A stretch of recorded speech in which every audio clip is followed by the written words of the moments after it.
Hey there, we are going to do a little bit more with parallel and perpendicular, and then we will have your first quiz of this unit coming up. We'll talk more about that in class.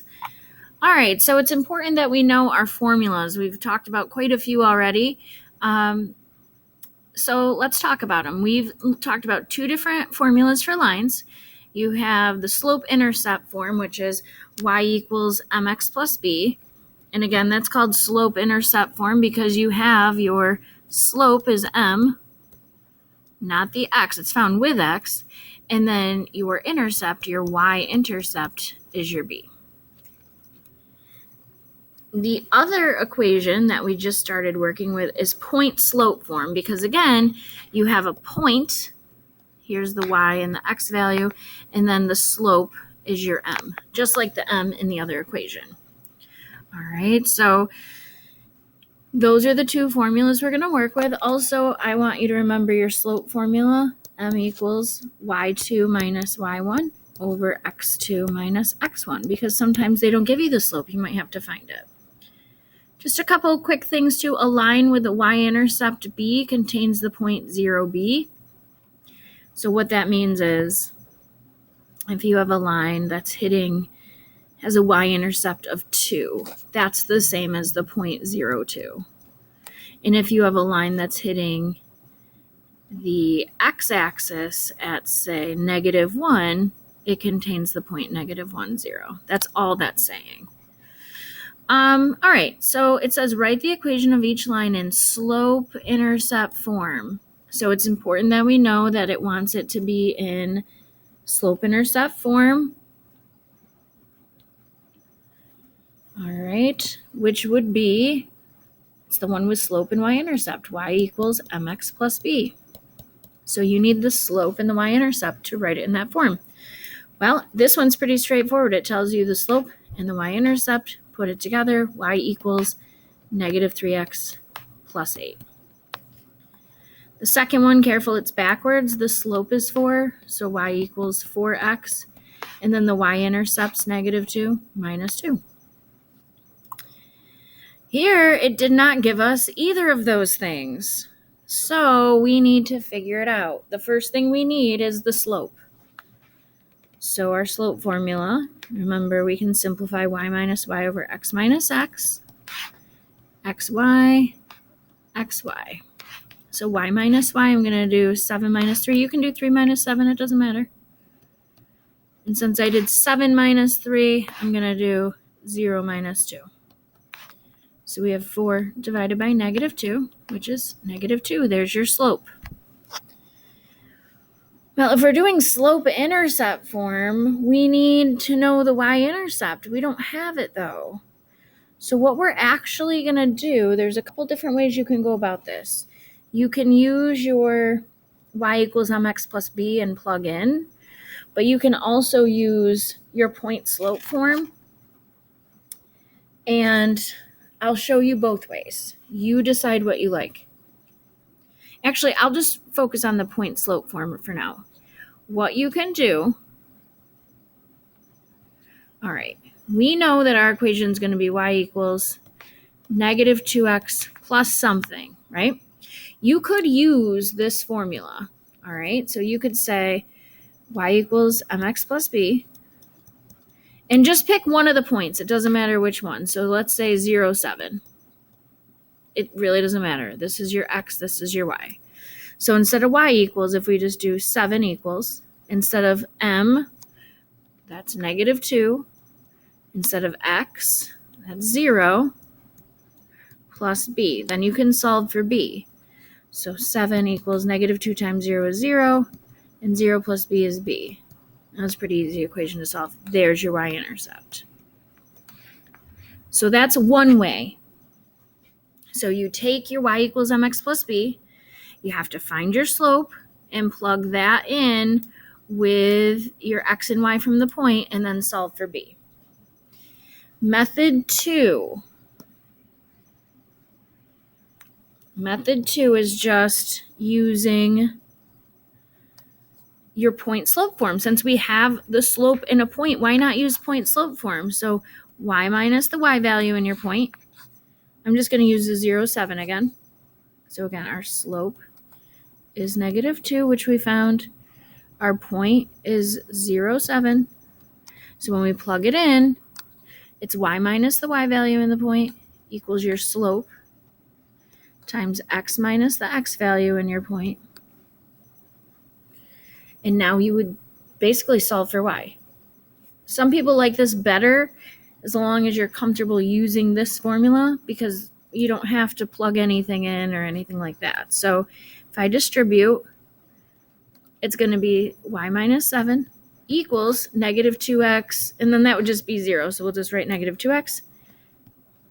To get y by itself, we'll add 7, and you're left with y equals -2x plus 7, which just happens to be the exact same thing we got using the other method. All right. So line with x-intercept 3 and y-intercept -5. So going back up to what we were talking about up here. All right, so let's think about this. If it's crossing the x-axis at 3, that's the point 3, 0, because it's on the x. If it's crossing the y-axis at -5, that's the point 0, -5. So you're looking for the equation of this line. So again, we don't have the slope and we don't have the we do have the y-intercept, -5. So we just have to find the slope then. All right, so our slope formula, y minus y over x minus x. So 0 minus -5 over 3 minus 0. 0 minus -5 is 5. 3 minus 0 is 3. There's your slope. So you can write it in slope-intercept form, 5/3 x. And then our y-intercept was -5. So up here, you can see there's different ways to go about this. If I just give you the slope and y-intercept, you're good to go. Sometimes you might need to find one of those things. Sometimes you might need to find both of those things. All right. The second part of this is using the point slope form. So again, it's important to know what they're asking you for. All right, so point slope form, remember, is y minus the y value in your point equals the slope times x minus the x value in your point. So there's the point and then slope. All right, slope is 6 through this point. All right, so this is your x1 and y1. It already gave you the slope. So when we write it, y minus -4 equals our slope times x minus 3. And I'm just going to change this to y plus 4 equals 6 times x minus 3. If it's said to write in slope-intercept form, you'd have to solve for y, but you don't have to. You're just going to leave it like that. It wants it in point slope form. All right, this one does not give us the slope, so we have to find it. x1, y1, x2, y2, doesn't matter which way you go. I just tend to go from left to right. 2 minus 4 and 0 minus 1. -2 divided by -1 is +2. There's your slope. Pick a point. Why don't we use 1, 4? So again, back up to this equation up here. Y minus the y value in your point equals your slope, which we just found to be 2 times x minus the x value in your point. There's your answer. If you want the other one, it would be y minus 2 equals your slope times x minus 0. And I know they don't look the same right now, but if you were to solve for y and put it into slope-intercept form, you'd see it's the exact same thing.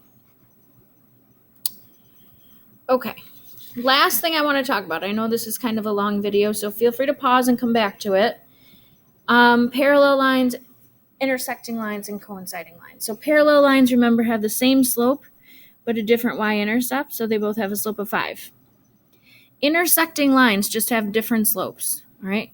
Just any two lines that intersect. Could be perpendicular, could be other.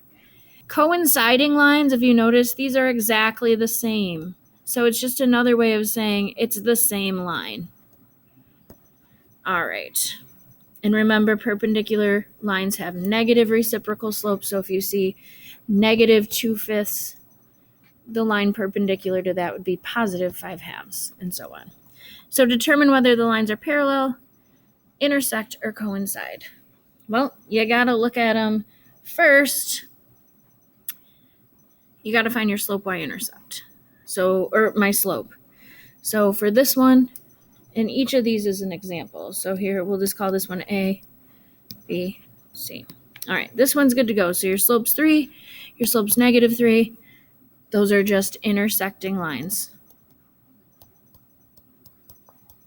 They're not perpendicular. In order to be perpendicular, it'd have to be 3 and -1/3.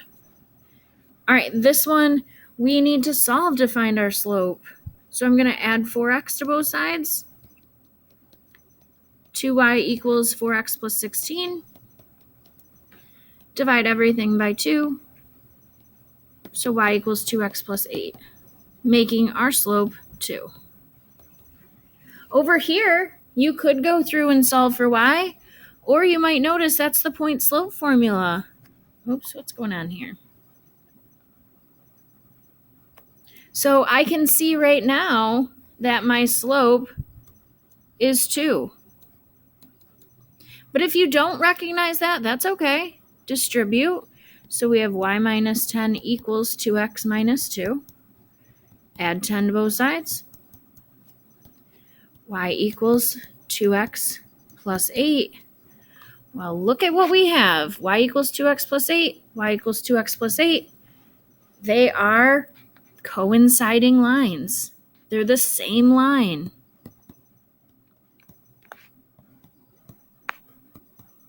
That's all coinciding means.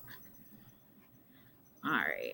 And then the last example, just got to divide everything by 2 here. So y equals 2x plus 6. Over here, a little bit of work to do. We'll subtract the 4x. So we have -2y equals -4x plus 8. Remember, we want that y equals mx plus b form. Divide everything by -2. So we have y equals positive 2x minus 4. So let's compare our slopes. 2 and 2, same slope, different y-intercepts, so those are parallel.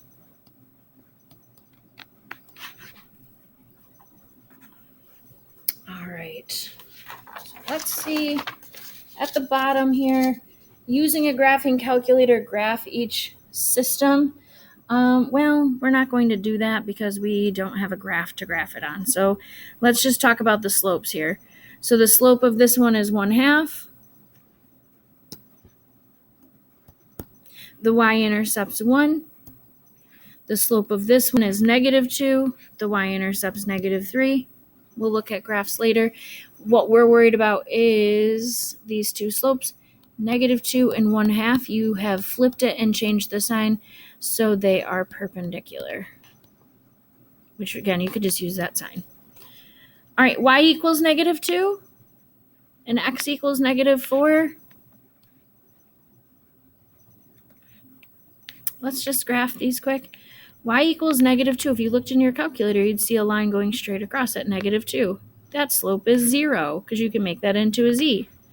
X equals -4. There's no way to put that into your calculator, but if y equals a number goes straight across, x equals a number goes straight up and down, and that would mean that there's no slope. So if we were to put those two lines together, you'd have one going straight up and down, one going from side to side. They are perpendicular as well. All right, so we're going to stop there. We'll get some practice in tomorrow in class. You're going to be doing page 23. If you want to get a jump start, you're more than welcome to. Have a great day. Sorry for the longer video, but it'll happen. Have a good one.